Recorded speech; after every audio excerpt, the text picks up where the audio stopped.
Sharing হ'ব পাৰে। এটাই কথা কৈছোঁ যে UPPL হওক BPF হওক আমি কাৰো আমি বিৰুদ্ধে নহয়, সকলোৰে আমি সমৰ্থনত আছোঁ। আৰু UPPL বা BPF যদি আমাক অনুৰোধ কৰে যে অমুক দুটা চিটত আপোনালোকে টিকট নিদিব, আমি নিদিয়াকৈ থাকিম, আমাৰ কোনো কথা নাই।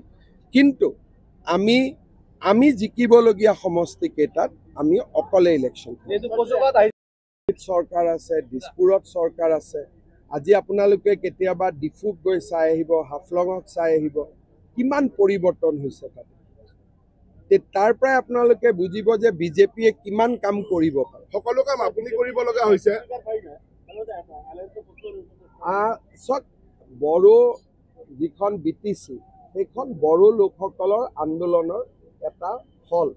গতিকে বিজেপিয়ে চৰকাৰ গঠন কৰাৰ সময়তো বড়ো আমাৰ ভাইসকলৰ যাতে মনত কোনো দুখ নোহোৱাকৈ কাম হয়, তেওঁলোকৰ যিটো আবেগ আৰু অনুভূতি, তাক আমি সন্মান কৰিহে সিদ্ধান্তবিলাক আমি ল'ম।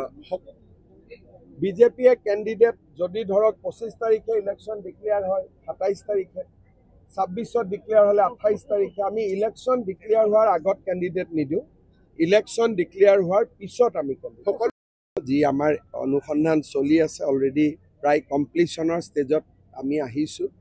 আৰু আমি যিটো ৰাইজক প্ৰতিশ্ৰুতি দিছিলোঁ, আমি তেনেকৈ আমাৰ কামখিনি আমি খুব ডাঙৰ মন্দিৰ কচুগাঁৱৰ মহামায়া, ইয়াৰ পৰাই প্ৰণাম জনাইছোঁ।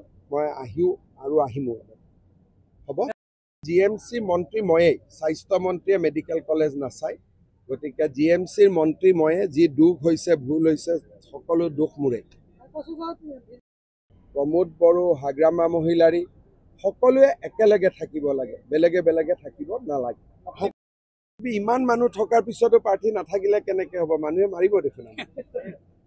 ইমান মানুহ ওলাই অহাৰ পিছত যদি বিজেপিৰ প্ৰাৰ্থী নাথাকে, কিমান দেৰি ক'লোঁ, 45 মিনিট সময় ক'লোঁ আপোনালোকে জিকাই দিয়ক বুলি, বোলে লাষ্টত প্ৰাৰ্থীয়ে নাই, মানুহে পিটিব দেখোন আমাক।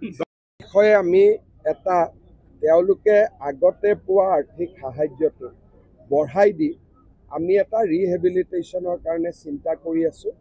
কেবিনেট কমিটি এখন গঠন কৰি দিয়া হৈছিল, তেওঁলোকৰ ৰিপৰ্টো আহিছে। বিধানসভা ইলেকশ্যনৰ আগতে তেওঁলোকে ভাল খবৰ এটা পাব। সকলো মিনিষ্ট্ৰী কমিটিৰ ৰিপৰ্ট আহিব আৰু তাতে আপোনালোকে বহুতবিলাক পজিটিভ ষ্টেপ দেখা পাব।